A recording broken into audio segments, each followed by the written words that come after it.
Super easy rasmalai, जिसे बनाया है हमने बिना मिल्क पाउडर के, बिना एग के।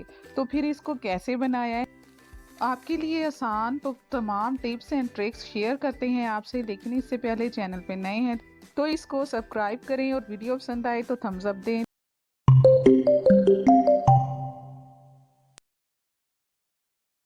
तो चलें जल्दी से झटपट से बनाते हैं मज़ेदार सी रसमलाई। तो उसके लिए हम दूध बॉयल कर रहे हैं। ये दूध में उबाल आ गया है, अब आँच हम बंद कर देंगे। सिर्फ एक उबाल आपने दूध में देना है। कि ये हमने आधा गिलास पानी लिया है और 3 से 4 चम्मच हमने सिरका ले लिया है।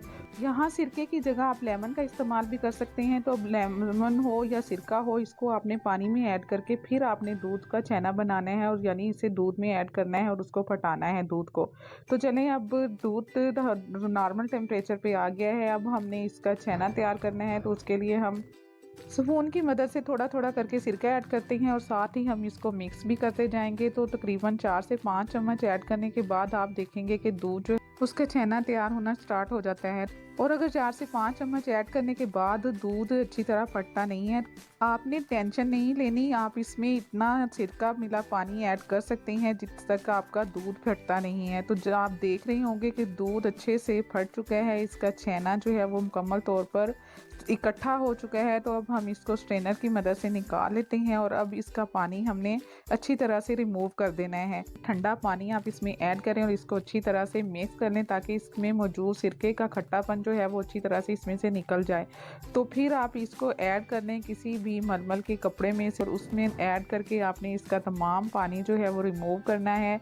अगर इसमें पानी रहेगा तो हमारी रसमलाई जो है वो अच्छी से नहीं बन पाएगी, इसलिए आपने इसके पानी को या उस वक्त तक रिमूव करना है जब तक इसमें से ड्रॉप्स निकलना बंद ना हो जाए। तो अब हमने अच्छी तरह से इसका पानी जो है रिमूव कर दिया है। तो चलें अब नेक्स्ट प्रोसेस आपको बताते हैं। तो उसके लिए एक खुले बर्तन में आपने इस छेने को ऐड करना है और हथेली की साइड से आपने इसको इस तरह से 4 से 5 मिनट अच्छी तरह मसलना है ताकि इसमें मौजूद दाना जो है वो ख़त्म हो जाए और एक सॉफ्ट और फ्लफी सा टेक्सचर आ जाए।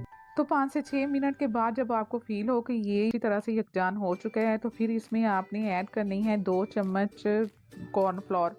अब कॉर्नफ्लोर ऐड कर दिया है हमने इसमें, तो दोबारा से हम इसको तकरीबन 5 से 6 मिनट अच्छी तरह से मसलेंगे ताकि ये कॉर्नफ्लोर भी इस छेने में अच्छी तरह से मिक्स हो जाए। तो जब ये बर्तन को छोड़ने लगे और अच्छी तरह से एक यकजान सा मिक्सचर तैयार हो जाए, तो आपने इसका एक पेड़ा सा बना लेना है और फिर उसको मुनासिब मिकदार में लेके आप इस तरह से छोटी छोटी गोलियां बना लें रसमलाई बनाने के लिए। तो मुनासिब मिकदार की छोटी छोटी बॉल्स बना के आपने उनको हल्के हाथों से दबाना है। तो इस तरह आपको रसमलाई की शेप हासिल हो जाएगी। तो बॉईल करने के लिए 1 किलो पानी आपने लेना है, तकरीबन 1 कप शुगर ऐड कर दी है। अब साथ ही हम रबड़ी तैयार कर लेते हैं। तो उसके लिए जो 1 केजी दूध हमने सेपरेट कर लिया था, उसे हमने मीडियम आंच पे रख दिया हुआ है। 1 कप तकरीबन हमने शुगर ऐड कर दिया इसमें और 1 चम्मच आलमंड ऐड करते हैं। मज़ीद इसको 4 से 5 मिनट पका लेते हैं। बहुत ज़्यादा गाढ़ा नहीं करना हमने इस दूध को। तो फिर से हम शुगर सिरप पे आ जाते हैं। आप देख रहे होंगे कि इसमें चीनी जो है वो आहिस्ता आहिस्ता मेल्ट हो रही है। जब ये पानी बॉइलिंग पॉइंट पे आ जाएगा तो हम इसमें रसमलाई ऐड कर देंगे। रसमलाई आपने 1 बाय 1 एक एक सेकंड के बाद ऐड करनी है और इसको 4 से 5 मिनट आपने पकाना है।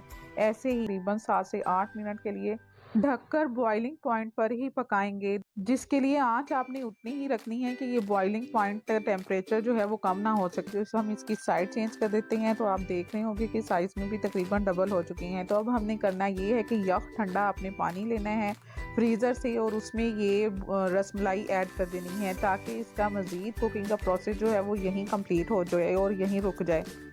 फिर तकरीबन 3 से 4 मिनट हम इस ठंडे पानी में इसको रेस्ट देंगे। आप देख रहे हो कि कितनी ज़बरदस्त सी रसमलाई जो है वो बन चुकी है। अब इसको हम ऐड कर देंगे अपनी सर्विंग डिश में। गरम गरम दूध जो हमने तैयार किया हुआ है, गाढ़ा कर लिया है कुछ इस रबड़ी में ऐड करने के लिए, तो वो दूध इसमें ऐड कर देते हैं और जब इसका टेम्परेचर ज़रा नॉर्मल होता है तो हम इसमें रख देंगे तकरीबन 3 से 4 घंटे के लिए। तो 3 से 4 घंटे फ्रिज में रखने के बाद आप देखेंगे कि कितनी ज़बरदस्त ये मज़ीद फूल चुकी हैं और दूध का टेक्सचर भी है वो जो है वो खासा गाढ़ा सा हो गया है।